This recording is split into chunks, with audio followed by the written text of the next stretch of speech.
এই রেসিপিটা একবার খেলে বারবার খেতে ইচ্ছে করবে। তো চিংড়ি মাছ এর জন্য বেস্ট খাবার। তো এখন দেখেন আমি মাছ আলুটা কেটে নিব। তো এটা হলো মাছ আলু, মাছ দিয়ে রান্না করব। আমাদের দেশে বলে পুরো আলু। তো এই আলুটা আমাদের দেশে 1 থেকে 20 কেজির মতো হয়, আমি নিজে লাগিয়েছিলাম।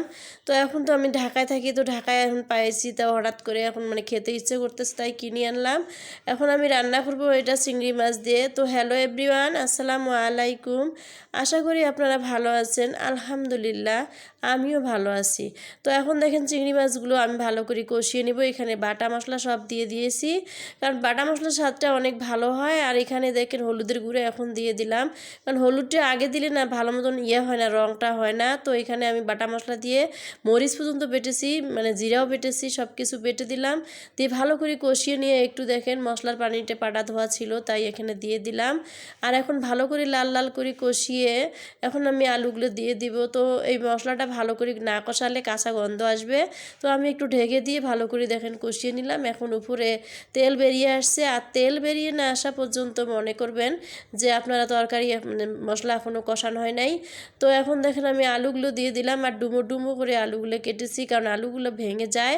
তো আলতো আছে আলুগুলো সিদ্ধ করতে হবে, তাই ভালো করে একটু কষিয়ে নিয়ে গায়ে গায়ে রং মাখিয়ে নিলাম, না হলে সাদা হয়ে যাবে। তো এই আলু তো কষানোর কিছুই নাই, এটা তো শক্ত আলু। তো তারপরেও একটু গায়ে গায়ে রং মিশিয়ে দেওয়ার জন্য আমি একটু ভালো করে কষিয়ে নিলাম। আর এখন একটু সিদ্ধ করার পানি দিলাম, এটাকে ঝোলের পানি বলবো না, কারণ এটা পানি সব কিছু আমি পানিগুলো সিদ্ধ করে নিব, কারণ একদম পানিগুলা ফুটে ফুটে ওদের আলুকেই খাওয়াবো। এরপর দেখেন ঝোলের পানি কষিয়ে ঝোলের পানি দিয়েছি, দেওয়ার পরে তরকারিটা হয়ে গিয়েছে। এখন আমি নামিয়ে পরিবেশন করব। তো আমার হাজব্যান্ড আমার ছেলে খেতে বসেছে। তো এখন আমি তরকারিটা দেখেন গাঢ় গাঢ় হয়েছে, খুব গাঢ় না পাতলাও না, মাঝামাঝি হতে হবে। একটু ঝোল ঝোল নামাইতে হবে, না হলে একদম বেশি ঘন হয়ে গেলে কেমন জানি একটা লাগে, আটা আটা ভাতের মতো হয়ে যায়, ময়দার মতন। তো এখন দেখেন আমি তরকারি পরিবেশন করতেছি। তো এই খাবারটা গরম গরম তরকারির সাথে ভাতের সাথে অনেক মজা লাগে। আর মাংস দিয়ে, গরুর মাংস দিয়েও রান্না করা যায়, গরুর মাংস দিয়ে আরও বেশি ভালো লাগে, বা বড় মাছের মাথা দিয়েও অনেক ভালো লাগে। তো খাবার দাবার শেষ, এখন আমি উত্তরায় একটু শপিংয়ে গেলাম। আর শপিংয়ে সন্ধ্যা হয়ে গিয়েছে, দেখেন এত যে খিদা লেগেছে। ওখানে তো খেয়ে এসেছি, তারপরে শপিংয়ে অনেক ঘুরছি, অনেক জায়গায় বেড়াইছি। তো অনেক খিদা লেগেছে, তাই শপিংয়ে সন্ধ্যার মধ্যে আবার বিরিয়ানি খাইতেছি। তো আমার দেশের থেকে ভাগ্নি এসেছিলো, তো ভাগ্নিকে নিয়ে একটু শপিং মলে গিয়েছিলাম, যে ও একটু 3 পিস টিস কেনাকাটা করবে টুকিটাকি।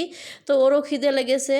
আর আমি বিরিয়ানিতে কাঁচামরিচ ছাড়া খাইতেই পারি না। শশা, সালাদ, কাঁচামরিচ আমি কামড় দিয়ে খাবো। তো 1 কামড় করে কাঁচামরিচ দেবো, আর আমি একটু করে বিরিয়ানি খাবো, এই হলো আমার অভ্যাস। কারণ এটা আমার না হলে আমার খাওয়ার রুচি জাগে না, আর ভিতরে অ্যাসিডিটিটা কাটে। তো এখন আমি বিরিয়ানি খাইতেছি। তো বিরিয়ানিগুলো যে এত মজা হয়েছে, উত্তরায় রাজলক্ষ্মীর সামনের যে হোটেলটা আছে, ওই হোটেলে খেতে বসেছি। তো খাওয়া প্রায় শেষ। এখন দেখেন আর মাংস তো একেবারে পরিমাণ মতো যা দেয় তাই। তো এখানে 170 টাকা বিরিয়ানির প্যাকেট নিল, হাফ প্লেট করি। তো আমি ভাগ্নি খেয়ে বসি, খেয়ে নিলাম। তো অনেক ভালো লাগলো। এখন সামনে দেখেন কসমেটিকের দোকান আছে, এখানে চুড়ি নিবে, আংটি নিবে, তো এগুলি দেখতেছে। তো আমিও দেখতেছি। তাই এই হলো আজকের ভিডিও। তো ভিডিওটা ভালো লাগলে একটা শেয়ার করবেন, লাইক করবেন, কমেন্ট করবেন, আর ইউটিউব হলে সাবস্ক্রাইব করে দিবেন। আর আজকের মতো বিদায় নিচ্ছি। আল্লাহ হাফেজ।